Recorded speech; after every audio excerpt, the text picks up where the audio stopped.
Ahoj přátelé, dnes se podíváme na jedno dost netypické místo v Dánsku. Tohle je Kodaň, hlavní město Dánska, a jen kousek odtud, asi 20 minut autem, je menší město Najrum. Na první pohled to nevypadá nějak zvláštně, ale skrývá jednu dost zajímavou věc. Tohle, co vidíte, nejsou žádné kruhy v poli. Tohle jsou zahrady. Každý ten kruh je samostatná zahrádka pro jednoho člověka nebo rodinu. Jmenuje se to Round Gardens of Narum a vzniklo to už v roce 1948.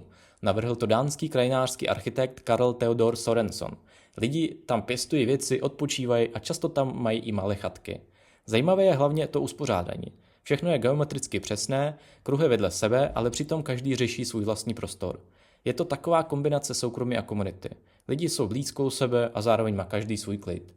Tady na Street View to možná nevypadá tak dobře, ale když si najdete fotky v létě, je to celé zelené a působí to úplně jinak.